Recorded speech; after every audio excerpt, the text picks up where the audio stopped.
tous.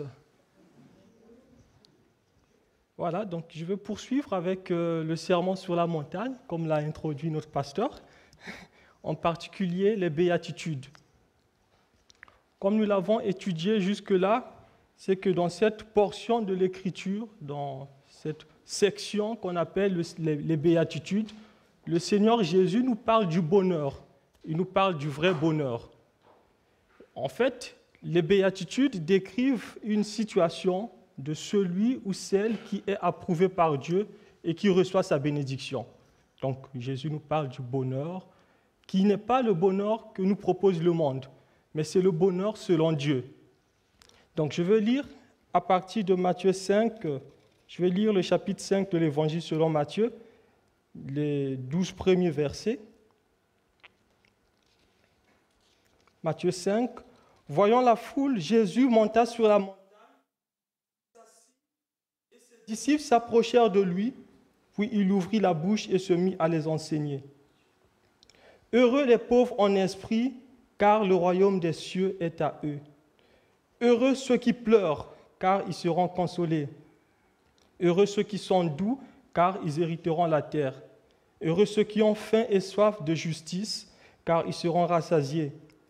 Heureux les miséricordieux, car ils obtiendront miséricorde. Heureux ceux qui ont le cœur pur, car ils verront Dieu. Heureux ceux qui procurent la paix, car ils seront appelés fils de Dieu. Heureux ceux qui sont persécutés à cause de la justice, car le royaume des cieux est à eux. Heureux serez-vous lorsqu'on vous insultera, qu'on vous persécutera, qu'on répandra sur vous toutes sortes de mal à cause de moi. Réjouissez-vous et soyez dans l'allégresse, parce que votre récompense sera grande dans les cieux. Car c'est ainsi qu'on a persécuté les prophètes qui vous ont précédés.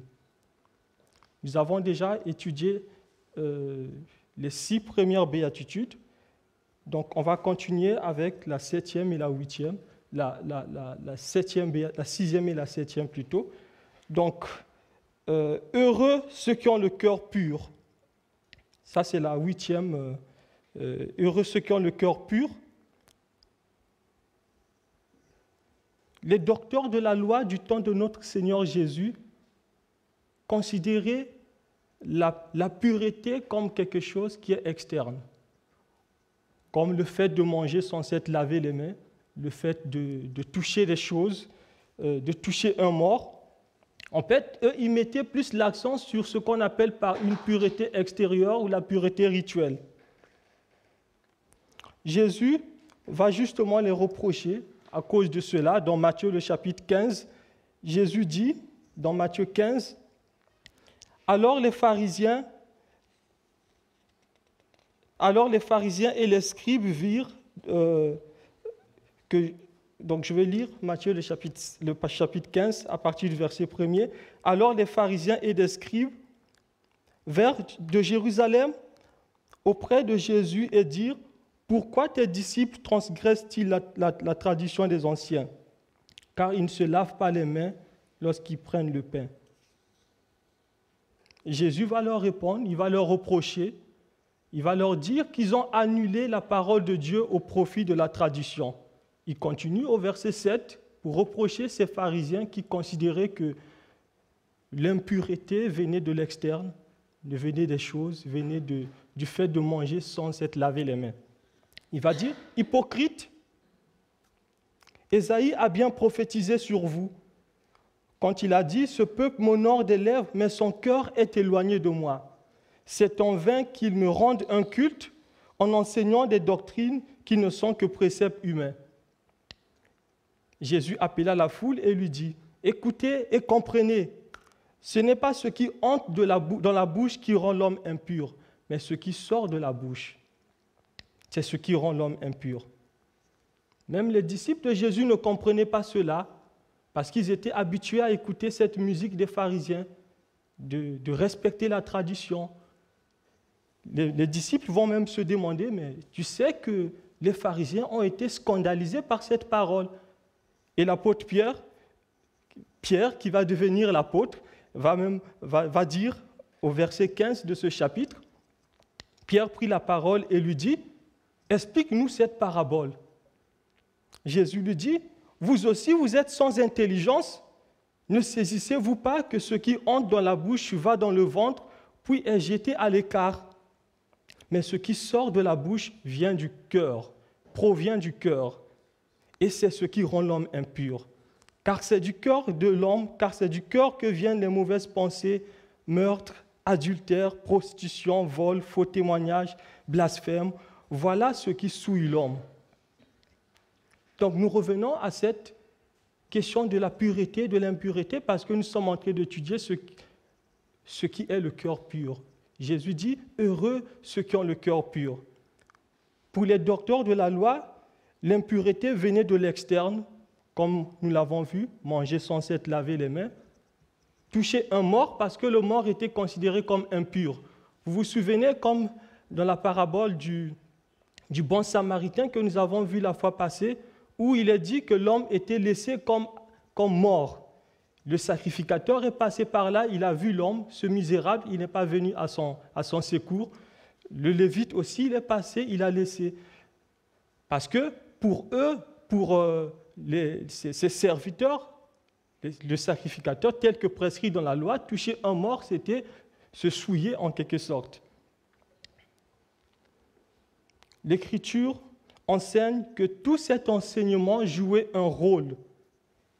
Il avait un rôle pédagogique. Donc Dieu voulait montrer en fait aux enfants d'Israël que par cet enseignement que Dieu est saint et on ne s'approche pas de Dieu n'importe comment. Dieu, il voulait montrer également que la loi exige la perfection. Donc quand on regarde le Nouveau Testament, tout l'enseignement du Nouveau Testament nous enseigne que la pureté, l'impureté ne se trouve pas dans les choses. Il n'y a pas de choses impures. L'apôtre Paul va justement dire, au travers de... Il va écrire aux Romains, il va dire dans Romains 14, 14, « Je sais et je suis persuadé par le Seigneur Jésus que rien n'est impur en soi, et qu'une chose est impure que pour celui qui la croit impure. » Le Seigneur Jésus précise de façon claire dans ce que nous venons de lire que l'impureté n'est pas en dehors de nous. L'impureté n'est pas à l'externe, à l'extérieur de nous. L'impureté se trouve à l'intérieur de l'homme. L'impureté se trouve dans notre cœur. C'est ce que le Seigneur Jésus dit, c'est ce qui sort du cœur qui rend l'homme impur. C'est quoi le cœur en quelque sorte? Qu'est-ce que le cœur? Le cœur, c'est le centre de notre personnalité. Le cœur, c'est notre intériorité. C'est le lieu où proviennent les bonnes ou les mauvaises actions de l'homme. Si je peux le dire autrement, le cœur est notre quartier général.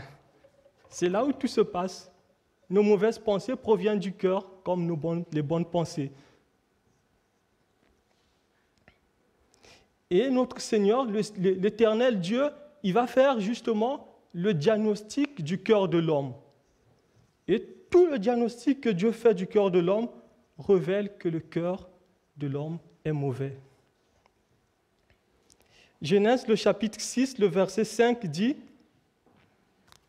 « Après que le péché est entré dans le monde, Dieu va dire dans Genèse 6, le verset 5, « L'Éternel vit que la méchanceté des hommes était grande sur la terre, et que toutes les pensées de leur cœur se tournaient chaque jour uniquement vers le mal. » Et Dieu va émettre cette même évaluation dans Genèse 8, 21,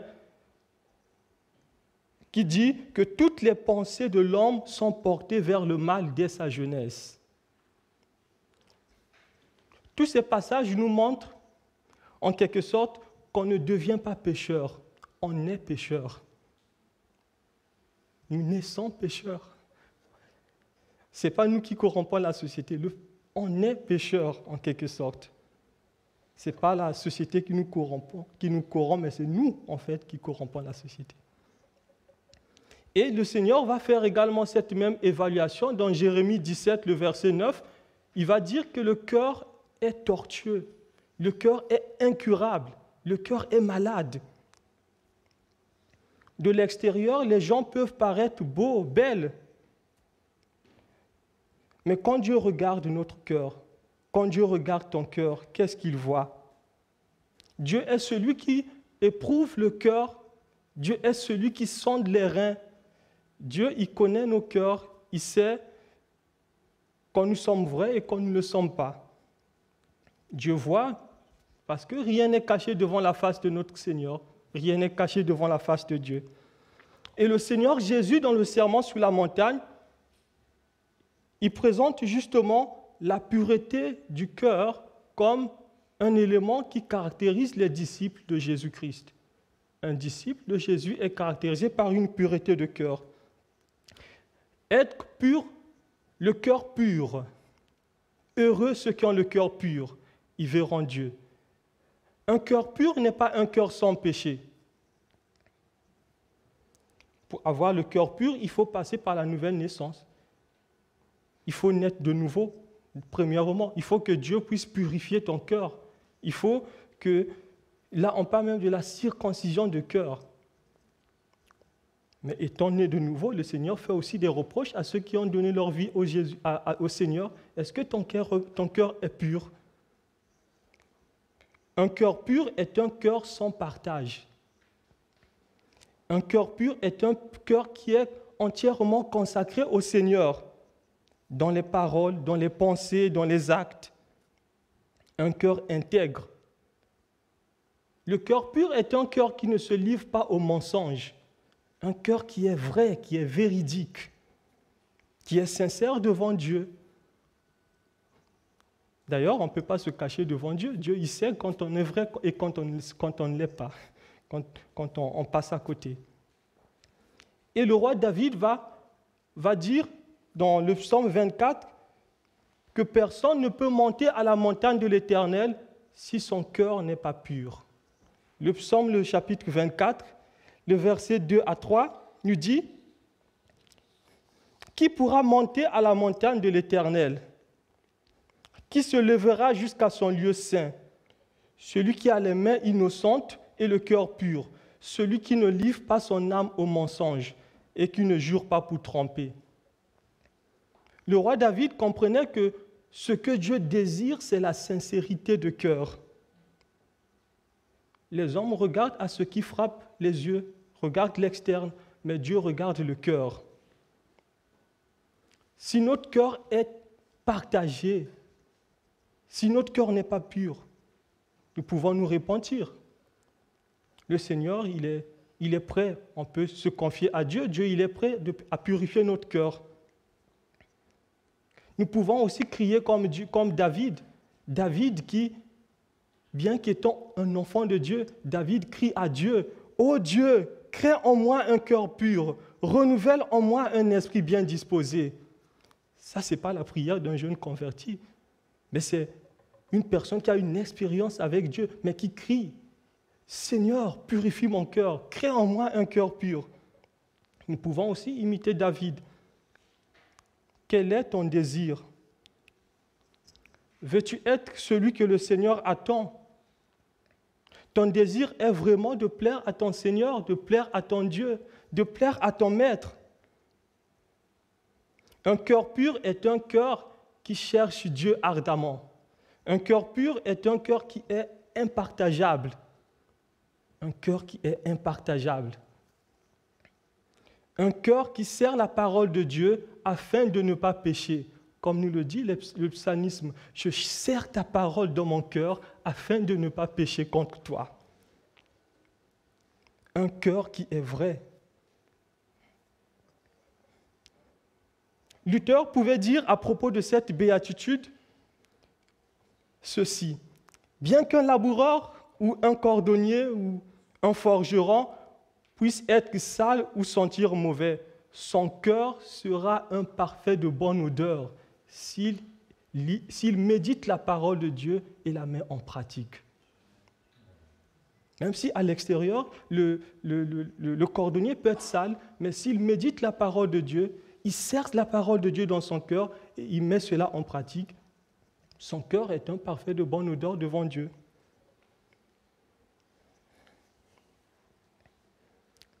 Si ton cœur n'est pas pur, tu dois savoir que tu ne peux pas le purifier toi-même. Tu ne peux pas le purifier par tes propres efforts. Viens à Jésus. Renouvelle ton engagement avec le Seigneur. Jacques nous dit dans Jacques 4, le verset 8, « Approchez-vous de Dieu et il s'approchera de vous. Purifiez vos mains, pécheurs, nettoyez vos cœurs, âmes partagées. » Nous devons sans cesse nous examiner devant Dieu, de demander à Dieu de nous montrer si nous sommes partagés. De nous-mêmes, parfois, nous ne pouvons pas le voir. Parfois, de nous-mêmes, on ne peut pas savoir si on est vrai ou pas. Mais demandons à Dieu de nous le montrer, de nous sonder.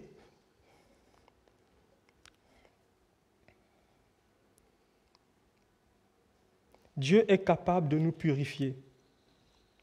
Et le Seigneur a promis une bénédiction à ceux qui ont un cœur pur.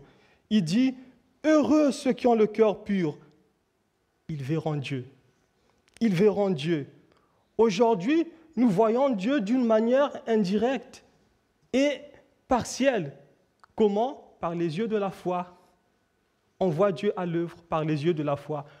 Mais il est dit dans l'Écriture qu'un jour, nous le verrons tel qu'il est.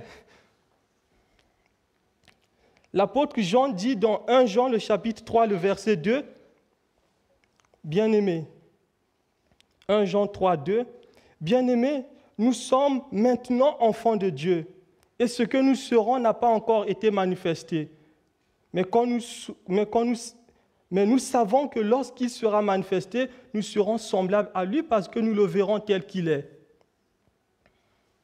C'est sous la base de cela que l'apôtre Jean va dire à partir du verset 3, « Quiconque a cette espérance se purifie comme lui-même est pur. » Quiconque a cette espérance, celui qui désire voir Dieu, il purifie sa vie parce que Dieu est saint. C'est ce que l'apôtre Jean nous dit. Tel est notre espoir, telle est notre espérance. Nous le verrons tel qu'il est, dans les nouveaux cieux et la nouvelle terre où la justice habitera. Dans la nouvelle Jérusalem, la Jérusalem céleste. Comme nous le dit Apocalypse, le chapitre 22, le verset 3 à 5.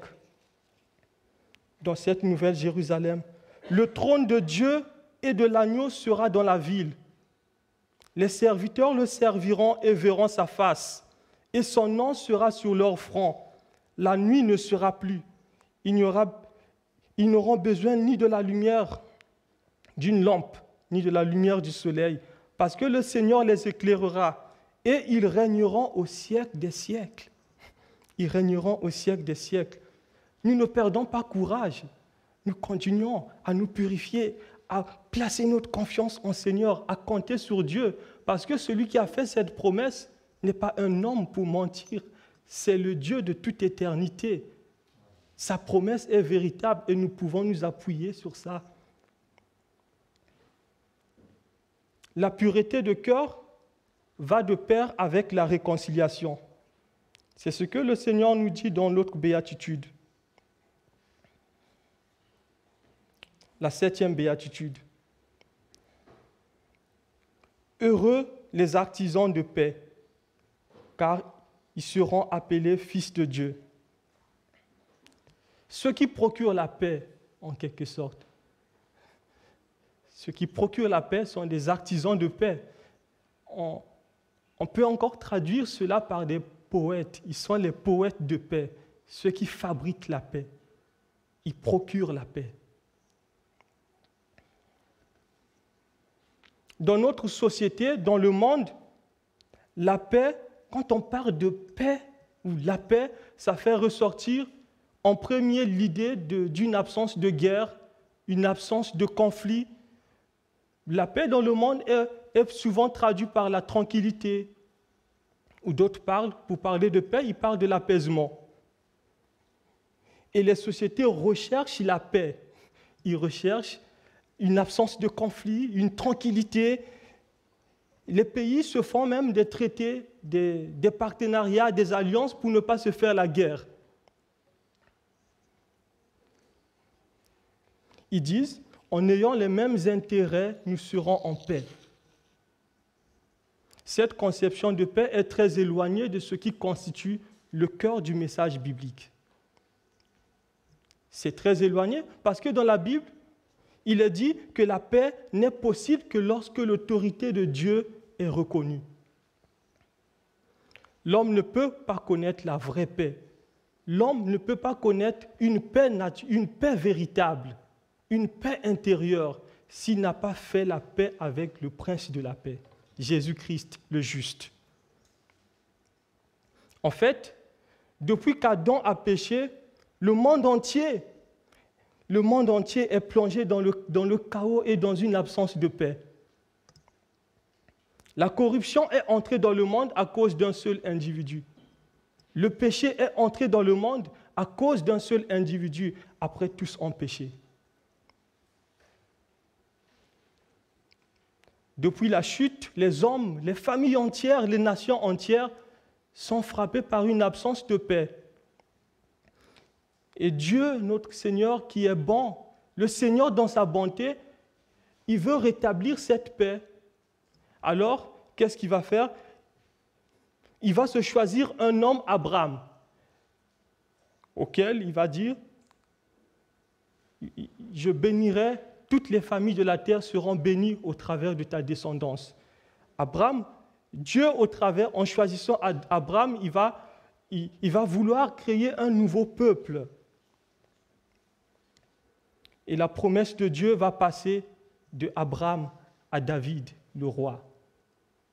L'homme selon le cœur de Dieu, le roi. Et donc, quand on regarde dans l'histoire des enfants d'Israël, toute l'espérance messianique des Juifs était une espérance d'une ère de paix. Ils voulaient la paix. Ils attendaient le Messie qui allait venir pour instaurer la paix, pour instaurer le royaume davidique. Mais le Messie est venu, ils ne l'ont pas reconnu. Il est venu dans la faiblesse, mais il va revenir pour établir son royaume. Les prophètes ont parlé de ce Messie, ils ont dit que le Messie qui allait venir, il n'est autre que le prince de la paix. Comme le prophète Ésaïe, il va dire dans Ésaïe, quand il parle de la naissance de Jésus, dans Ésaïe 9, le chapitre 5, « Car un enfant nous est né » Ésaïe 9, le chapitre 5, « Un enfant nous est né, un fils nous est donné, et la souveraineté reposera sur son épaule. On l'appellera admirable, conseiller, Dieu puissant, prince de la paix. » Jésus est ce prince de la paix. C'est lui qui est capable de t'apporter une paix véritable, une paix intérieure, une paix qui ne dépend pas des circonstances, une paix que le monde ne peut pas te donner. L'entrée de Jésus à Jérusalem, la ville du grand roi, était justement l'accomplissement de la prophétie de Zacharie 9. Jésus est venu accomplir les prophéties. Dans Matthieu, le chapitre 21, le verset 5 à 9, il est dit ceci à propos de l'entrée de Jésus dans la ville de Jérusalem, la ville du grand roi. « Dites à la fille de Sion, voici ton roi vient à toi, plein de douceur. Il est monté sur un âne, sur un ânon, le petit d'une ânesse. » Et quand on continue la suite, ceux qui précédaient et ceux qui suivaient Jésus criaient « Hosanna au fils de David, béni soit celui qui vient au nom du Seigneur, Hosanna dans les lieux très hauts. »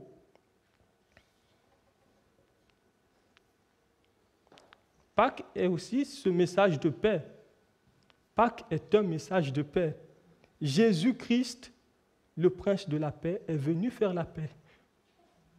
Par Jésus-Christ, Dieu nous a réconciliés avec lui, faisant la paix par le sang de sa croix. C'est ce que nous dit la Bible.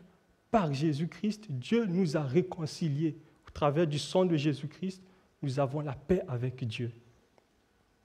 La Bible nous dit dans Colossiens, le chapitre 1, le verset 19 à 20, « Car il a plu à Dieu de faire habiter en lui, c'est-à-dire il a plu à Dieu de faire habiter en Jésus-Christ toute la plénitude, de tout réconcilier avec lui-même, aussi bien ce qui est sur la terre que ce qui est dans les cieux, en faisant la paix par lui, par le sang de sa croix.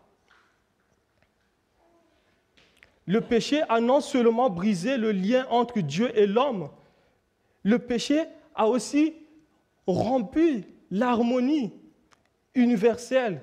Le péché a créé le désordre et l'hostilité. Et l'homme, par le péché, l'homme, par sa désobéissance, il était incapable de se réconcilier avec Dieu. Il n'était pas en paix avec Dieu.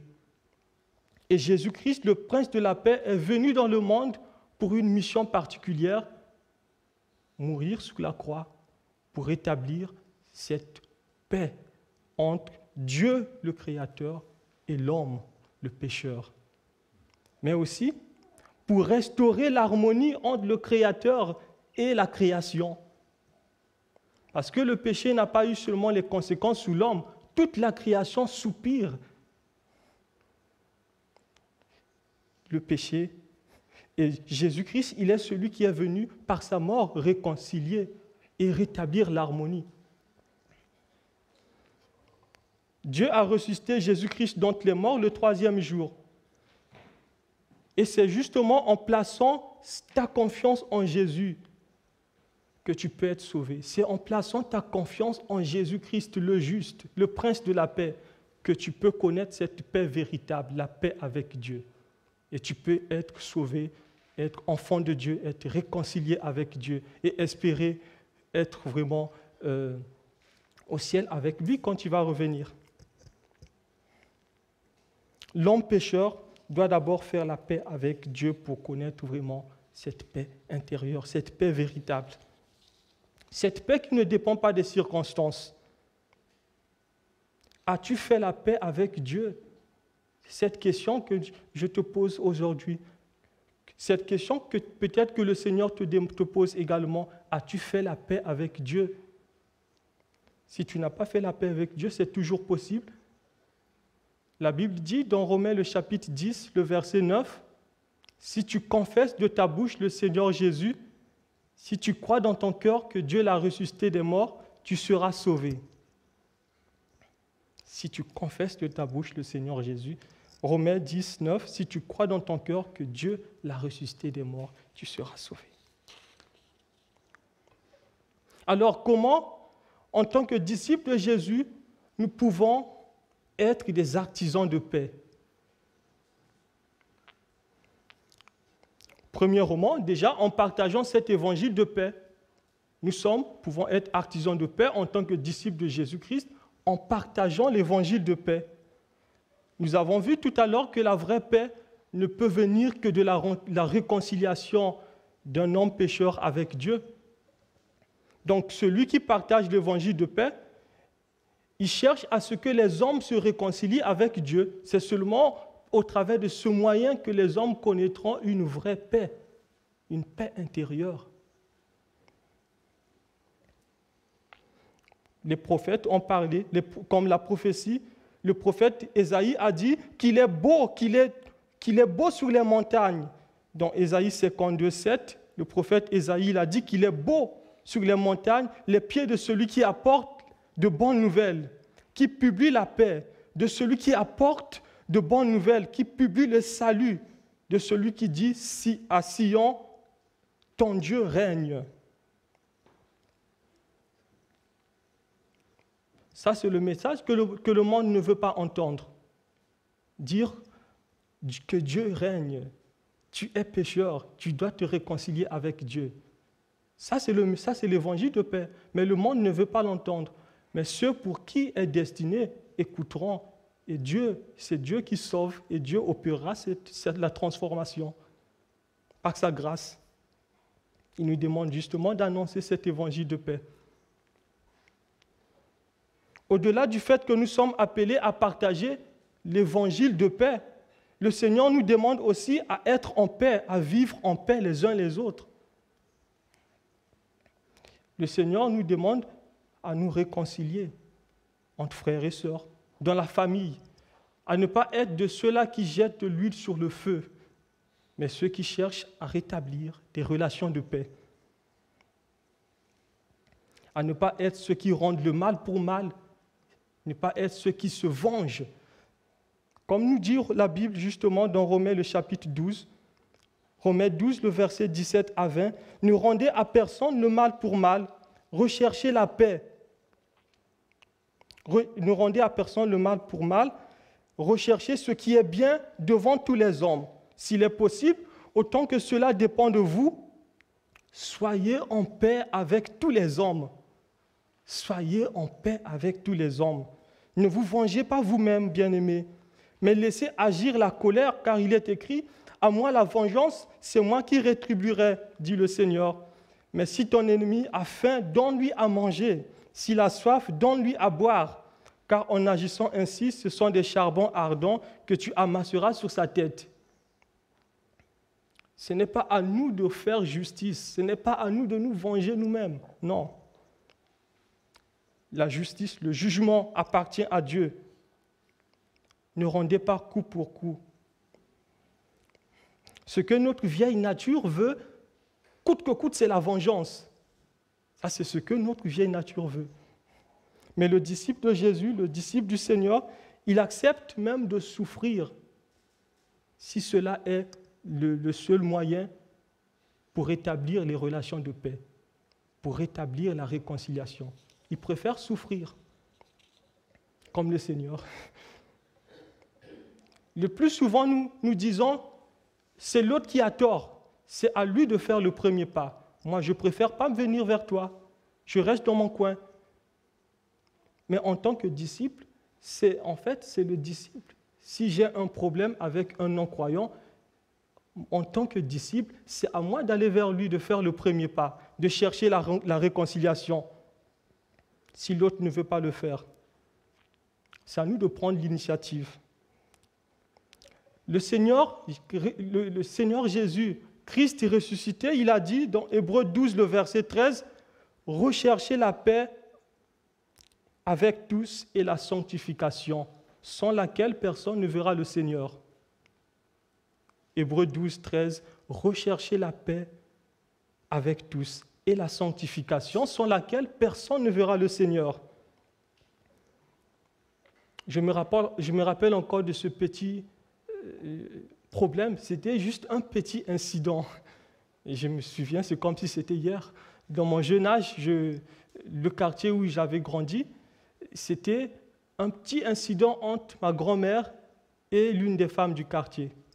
Donc ma grand-mère faisait des plantations, des jardins, elle avait planté des choses sur l'une des terres du quartier. Et cette femme voulait également faire ses plantations au même endroit. Elle arrive et constate que la terre où elle voulait cultiver a été utilisée par une autre personne. Aussitôt, elle s'est mise à parler, à railler, à traiter ma grand-mère de tous les maux, à attirer l'attention de tous les habitants du quartier. Bon, pas tous, mais presque tout ce qui était autour d'elle. Et ma grand-mère, quand elle a pris connaissance de ça, elle est partie voir cette femme.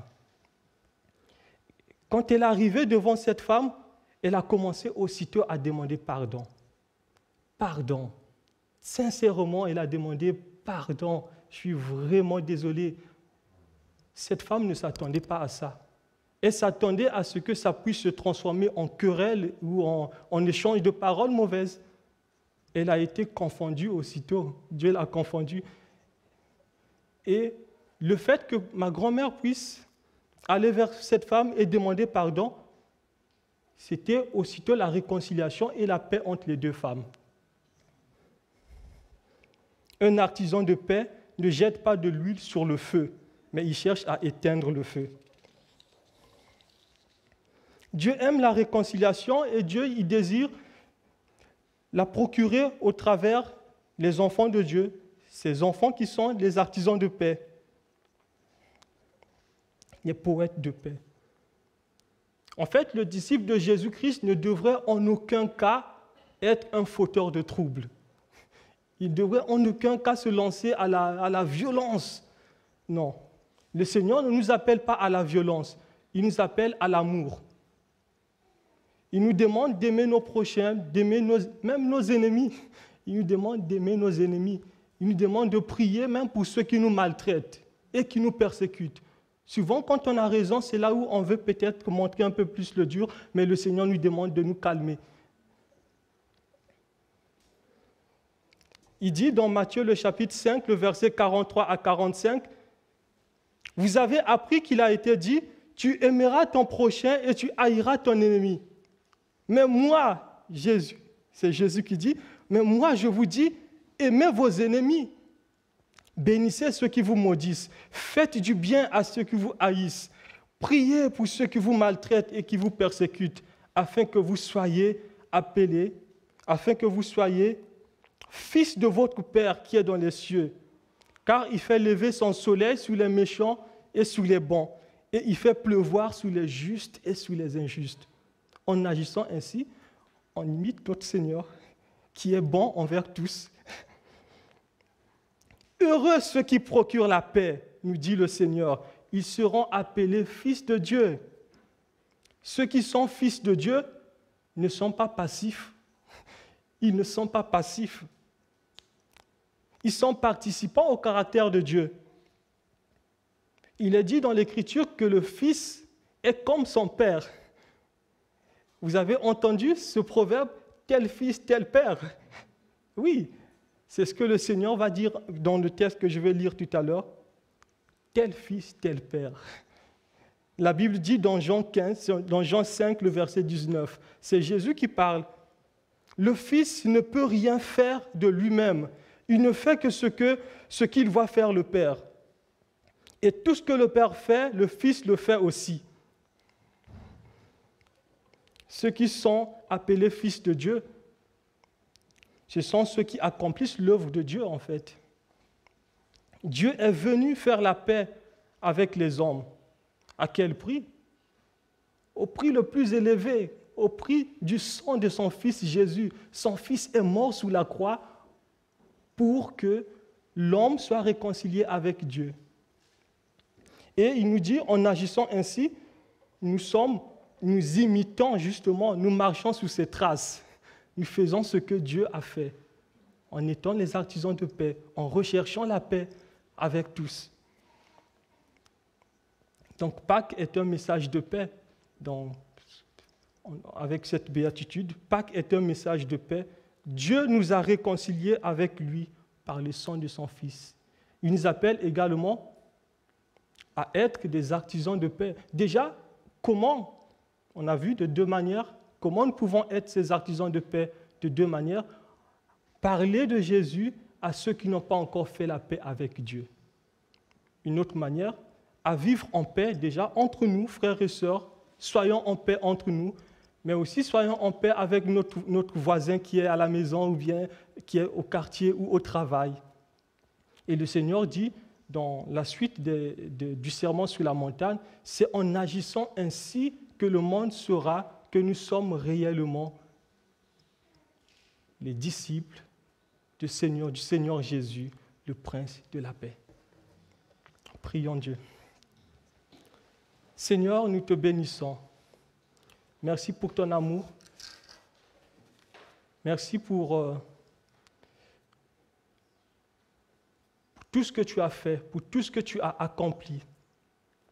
Alors que nous étions encore pécheurs, Christ est mort pour nous. Et tu nous demandes de célébrer la Pâque non avec du vieux levain, du levain de la malice et de la méchanceté, mais tu nous demandes de célébrer la Pâque avec du pain sans levain, de la pureté et de la vérité. Seigneur, nous nous remettons à toi. Tu nous as encore parlé ce matin du cœur pur, et ce cœur qui est impartageable. Comme David, nous crions à toi, ô Dieu, crée en nous un cœur pur, renouvelle en nous un esprit bien disposé. Seigneur, toi tu connais nos cœurs, nous nous remettons à toi afin que tu puisses, Seigneur, nous montrer les choses qui ne vont pas, ce qui ne va pas, là où nous trébuchons, là où nous sommes, si nous sommes partagés, révèle-le nous afin que nous puissions nous repentir et que nous puissions vraiment te servir avec joie, être vraiment consacrés à toi, Seigneur, t'obéir. C'est ça notre désir, Seigneur. Et merci aussi de ce que tu nous as encore montré que être disciple de Christ, c'est être un artisan de paix. Oui, Seigneur. Nous voulons simplement que tu puisses encore nous utiliser, que tu nous gardes et que tu nous prépares à mettre ta parole en pratique, à te plaire. Au nom de Jésus. Amen.